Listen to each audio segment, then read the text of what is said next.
Namaskar. Hope you are fine and taking good care of yourselves. Because it is very important for all of us to take good care of ourselves. You must have heard the famous proverb, a healthy mind in a healthy body. Well, have you ever observed the type of land, soil, climate, plants and trees found in your area? If you haven't done this, I would request you to observe these features in your surroundings and find out as to what type of land features, climate, soil types, plant and tree cover is found in your area. Suppose you live in Gujarat and your friend lives in Kerala. What do you think? Both the areas will have same type of soil and land features. Is the climate of Kerala and Gujarat same?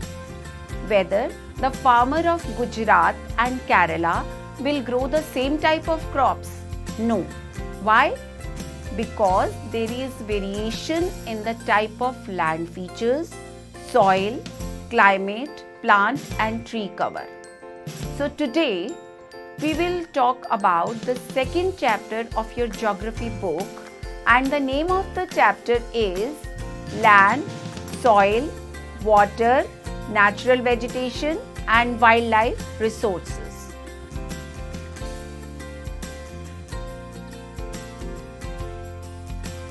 Let us talk about the land resources.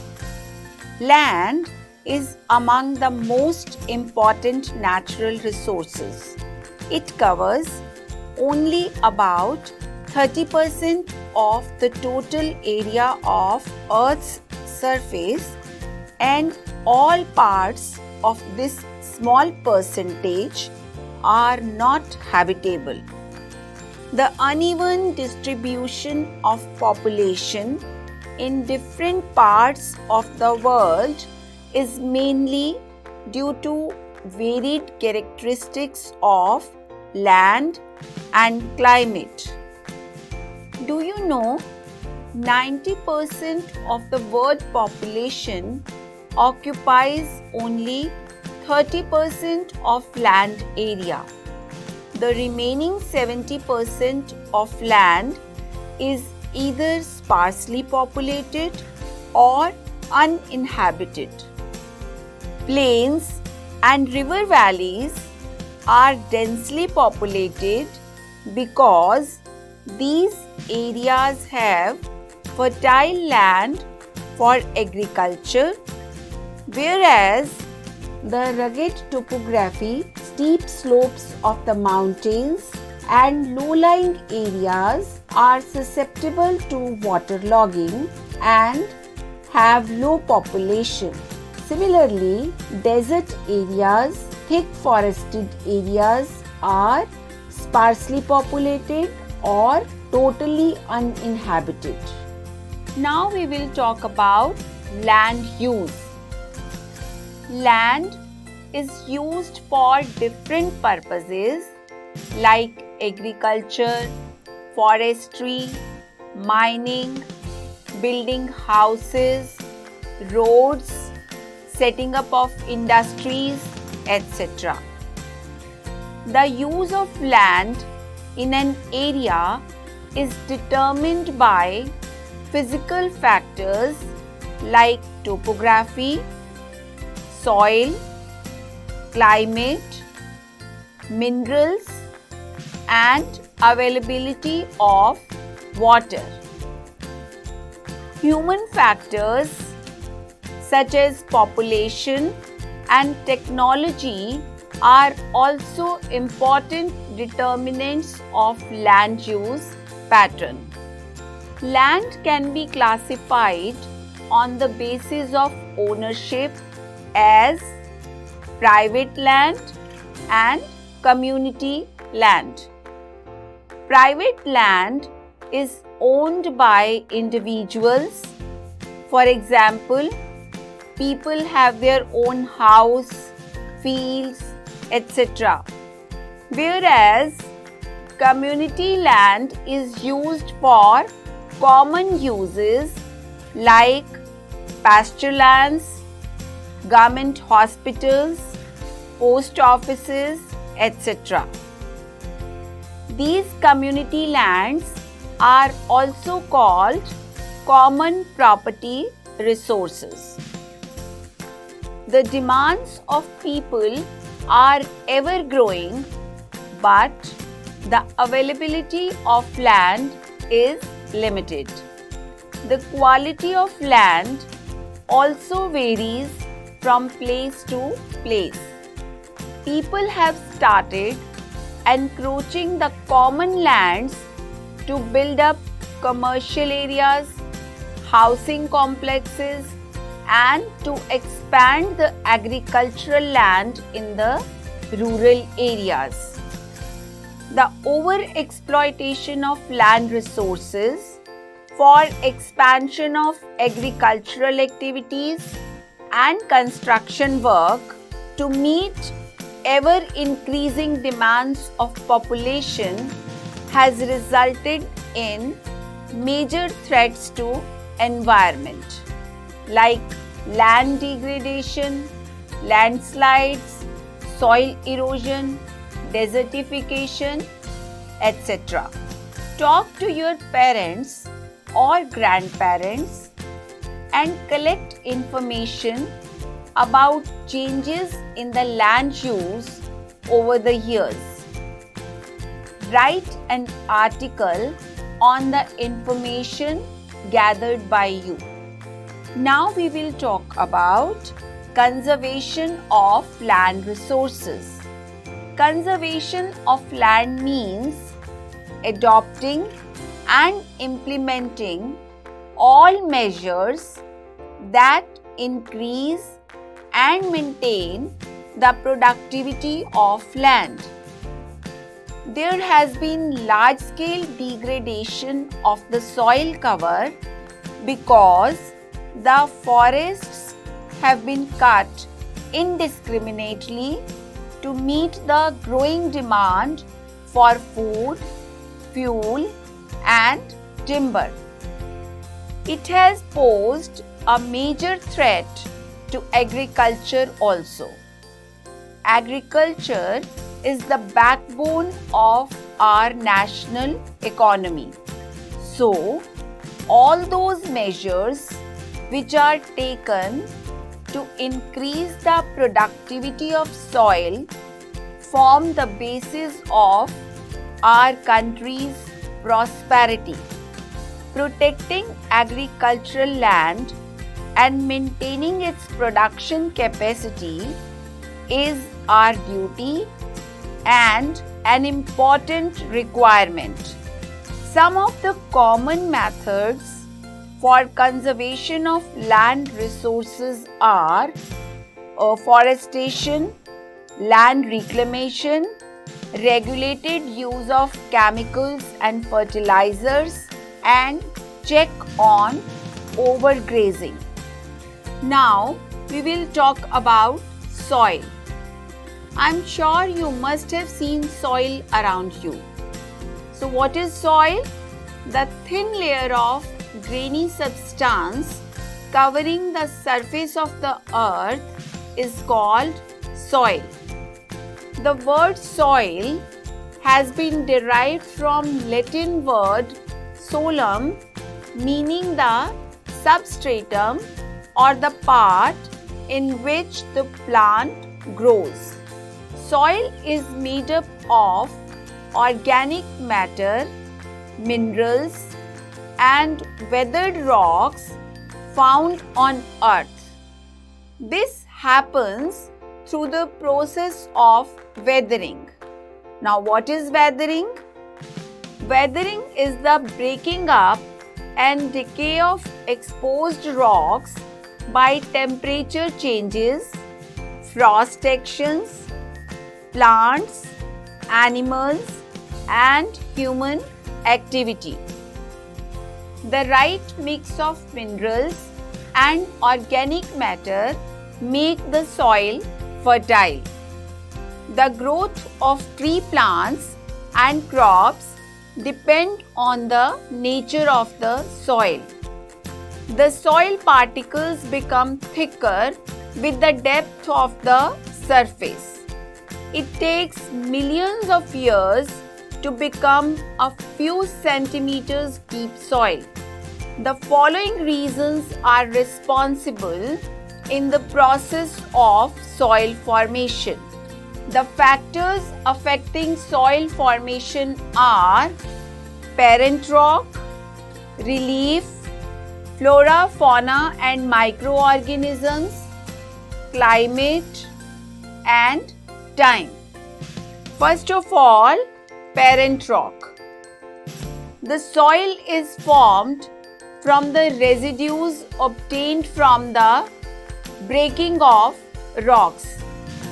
In this process, soil is formed only after prolonged chemical, physical and biological activities.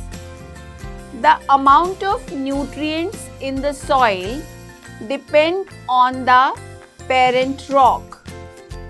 The second factor is relief. In the mountain slopes and mountainous areas, soil flows through the gradient or steep slope, due to which the depth of soil is less. At the same time, the depth of soil is more in the plains than other areas. The third point is flora, fauna and microorganisms. Flora, fauna and microorganisms affect the rate of humus formation. Rotten matter of flora and fauna combine with the soil and provide nutrition to the soil. In any soil, the maximum the amount of vegetation and other organic matter, the higher is the nutrition of soil. Next factor affecting the soil formation is climate. Temperature and rainfall also affect soil formation. Microorganisms remain more functional in areas with excessive rainfall. Due to excessive rainfall, the deposition of bacterial substances is not possible and moisture disappears from the soil. In areas of high temperatures, as a result, less fertile soil is produced. The next factor is time. As soil formation is a continuous, long and slow process, it determines the thickness of soil profile. The older the soil, the better it is. Soil is mainly composed of 5 elements: mineral matter 40 to 45%, humus or organic matter 5 to 10%, soil water 25%, soil air 25%, and then microorganisms, fungi and bacteria. Now, what is humus? Humus is the fertile and an important constituent of the soil. It is the dark organic material present on top of the soil. Consists of dead and decayed animal substances, dried leaves, twigs, grasses, vegetables, microbes and other nutrients. Well students, do all parts of India have same types of soil? No. I would like to tell that different types of soils are found in different parts of India. I would like to tell that the types of soils vary in different parts of India. The main types of soils found in India are alluvial soils, black soil, red soil, laterite soil, desert soil and mountainous soil. The diagram that is being shown on your TV screen is of soil profile. What is a soil profile? A soil profile is a vertical cross section of the soil made of layers running parallel to the surface. These layers are known as soil horizons. Soil profile can be seen by looking at the sides of recently dug trench or while digging a well or foundation of a building. Through this diagram of soil profile, we can understand the process of soil formation. Let us start from parent rock or bedrock. Parent rocks are the rocks which are big and hard, and from these big rocks, smaller rocks break down due to agents of weathering like wind, water, heat of the sun, plants and animals. And when these parent rocks break down, the second layer is formed. The layer of weathered rock material is formed. The second layer of soil profile is subsoil with sand, silt and clay. This layer is formed when the pieces or the weathered rock material gets further broken down to form sand, silt and ultimately into finer particles. This process continues for years and is very slow. And at last, the topsoil is formed with humus and vegetation. Now, let us talk about degradation of soil and its conservation. Soil erosion and depletion are the major threats to soil as a resource. Both human and natural factors can lead to degradation of soil.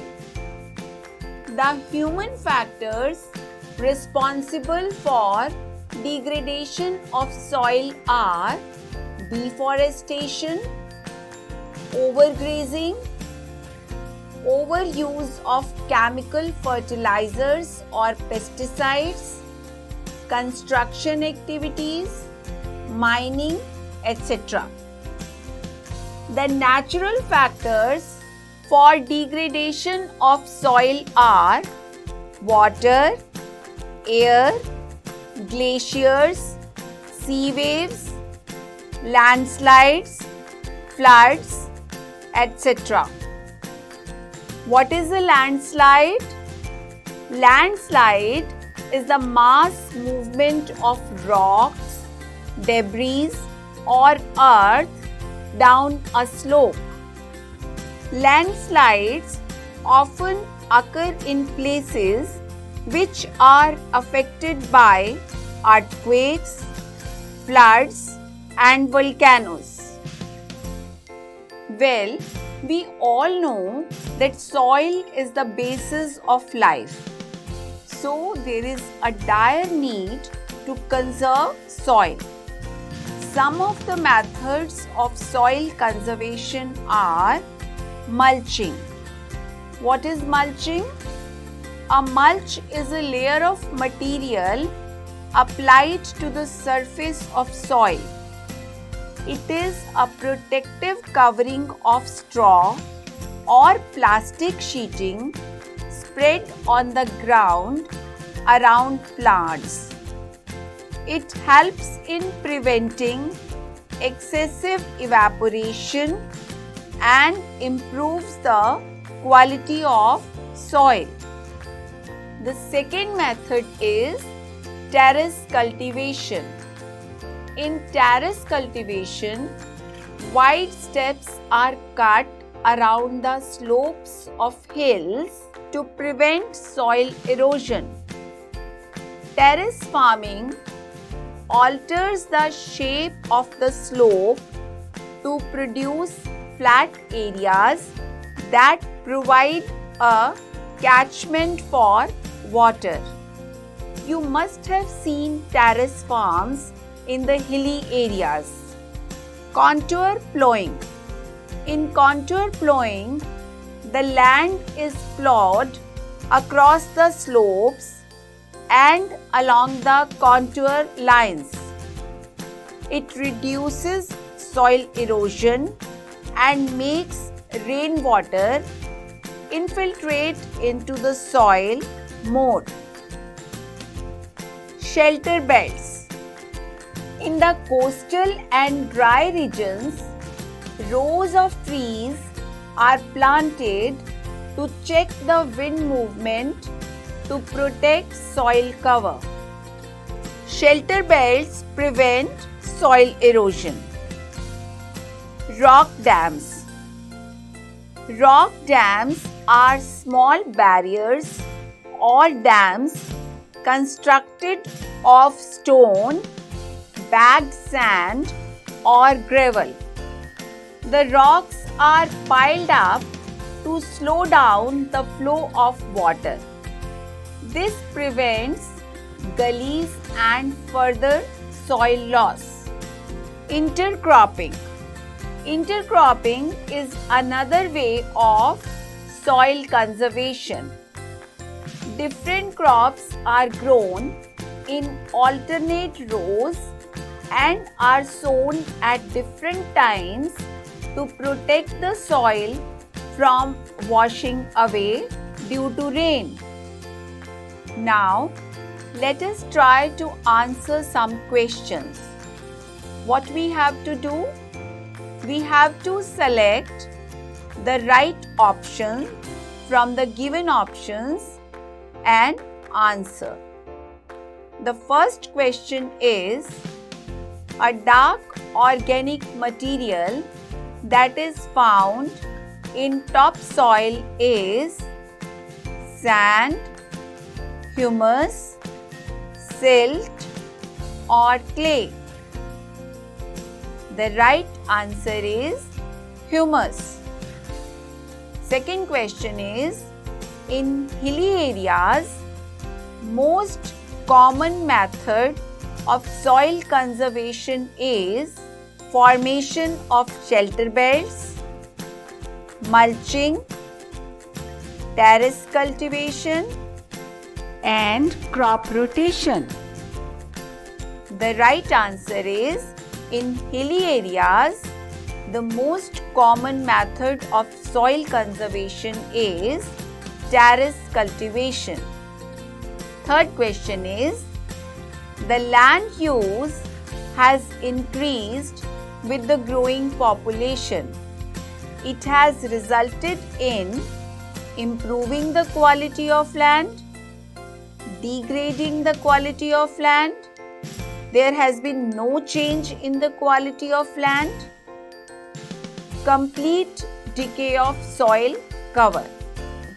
The right answer is degrading the quality of land. Fourth question is, people always prefer to live in those regions or areas that have beautiful sightseeing, thick forests, ample opportunities of employment or means of recreation? The right answer is people always prefer to live in the areas that have ample opportunities of employment. And now some more questions for you to solve. First question is, why is conservation of land important?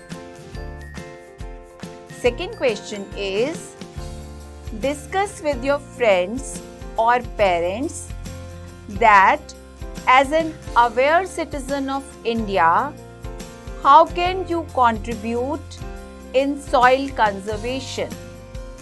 So, till now we have done land as a resource and its use, conservation of land resources, soil, factors affecting soil formation, soil profile, degradation of soil and conservation of soil. I hope today's class have helped you to know the importance of land resources and soil resources. We need to stop over-exploitation of land and soil resources because it is officially estimated that 44% of our land is already degraded. Also, soil is important for sustenance of life and to ensure a steady supply of food and biodiversity. That's all for today. Stay healthy and take good care of yourselves. Namaskar.